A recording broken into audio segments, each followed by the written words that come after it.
Assalamualaikum warahmatullahi wabarakatuh. Perkenalkan, nama saya Aisyarifah, kelas NR3, Prodi PG PAUD, Universitas Pancasakti, Bekasi. Video ini saya buat untuk memenuhi tugas ujian akhir semester mata kuliah anak berkebutuhan khusus, dosen pengampu, Ibu Roza Yenita MPD. Di sini saya akan memaparkan sedikit tentang kebutuhan layanan pendidikan khusus dan pembelajaran adaptif bagi anak berkebutuhan khusus supaya dapat diterima di masyarakat dengan kemampuan yang dimilikinya. Pembelajaran adaptif merupakan pembelajaran biasa yang dimodifikasi dan dirancang sedemikian rupa sehingga dapat dipelajari, dilaksanakan, dan memenuhi kebutuhan pendidikan anak berkebutuhan khusus atau ABK. Dengan demikian, pembelajaran adaptif bagi ABK hakikatnya adalah pendidikan luar biasa, sebab di dalam pembelajaran adaptif bagi ABK yang dirancang adalah pengelolaan kelas, program, dan layanannya. Pendidikan luar biasa adalah pendidikan biasanya yang dirancang, diadaptasikan sesuai dengan karakteristik yang unik dan tidak dapat dipenuhi kurikulum sekolah biasa, sehingga perlu adaptasi yang sesuai dengan kebutuhan anak.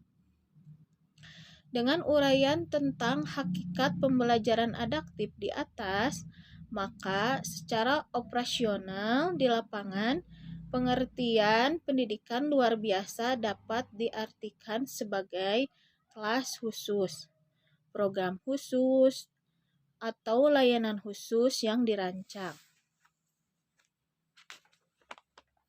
Apabila kita membicarakan pendidikan luar biasa yang dalam bahasa Inggris disebut special education, maka tidak lepas dengan anak berkebutuhan khusus atau special children. Untuk anak berkebutuhan khusus dikenal juga istilah cacat, anak berkelainan, anak tuna, dan pembelajaran menjadi salah satu kelompok yang memiliki kebutuhan khusus. Dalam penggunaan istilah tersebut, anak berkebutuhan khusus di atas memiliki konsekuensi berbeda. Istilah yang paling tepat tergantung dari mana kita memandang, seperti dalam bahasa Inggris dikenal istilah impairment, disability, handicap. Impairment berhubungan dengan penyakit dan kelainan pada jaringan. Disability berhubungan dengan kekurangan, kesalahan fungsi, atau tidak adanya bagian tubuh tertentu. Handicap berhubungan dengan kelainan dan ketidakmampuan yang dimiliki seorang bila berinteraksi dengan lingkungan. Anak berkebutuhan khusus adalah anak yang memiliki kelainan pada fisik, mental, tingkah laku, atau behavioral, atau inderanya memiliki kelainan yang sedemikian sehingga untuk mengembangkan secara maksimal kemampuannya. Pada akhir perkembangan sekarang ini, anak luar biasa sudah mulai dianggap sebagai manusia biasa, sama seperti yang lain. Ia memiliki hak yang sama. Hal ini menimbulkan perlakuan yang wajar seperti pada anak yang lain, yaitu dididik dan disekolahkan. Perbedaannya hanya terletak pada adanya kelainan yang disandangnya. Kelainan bisa terletak pada fisiknya, mentalnya, sosialnya, atau perpaduan ketiganya. Mereka mengalami kelainan sedemikian rupa sehingga membutuhkan pelayanan pendidikan luar biasa.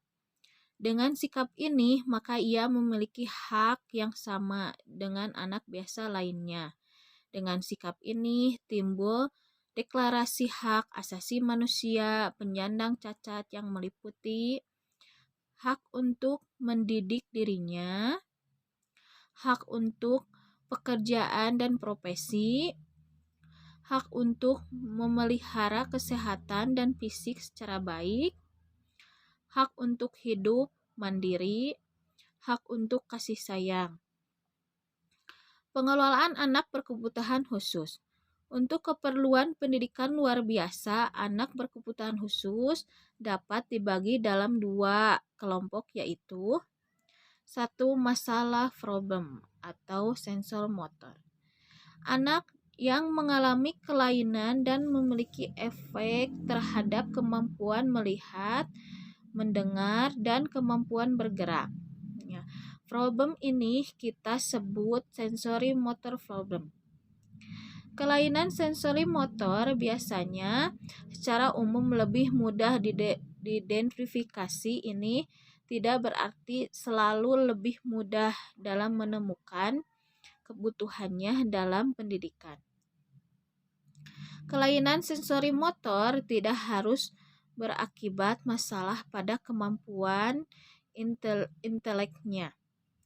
Sebagian besar anak yang mengalami masalah dan sensori motor dapat belajar dan bersekolah dengan baik seperti anak yang tidak mengalami kelainan.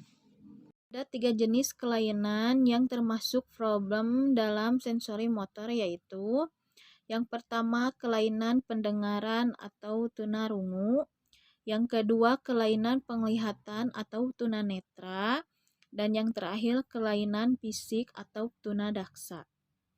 Setiap jenis kelainan tersebut akan melibatkan berbagai keahlian di samping guru khusus yang memiliki keterampilan dan keahlian khusus sesuai kebutuhan setiap jenis kelainan. Kerjasama sebagai tim dari setiap ahli sangat penting untuk keberhasilan pembelajaran APK. Yang kedua, masalah problem dalam belajar dan tingkah laku. Kelompok anak berkebutuhan khusus yang mengalami problem dalam belajar adalah yang pertama, keterbelakangan mental atau tunagrahita. Yang kedua, ketidakmampuan belajar atau kesulitan belajar khusus.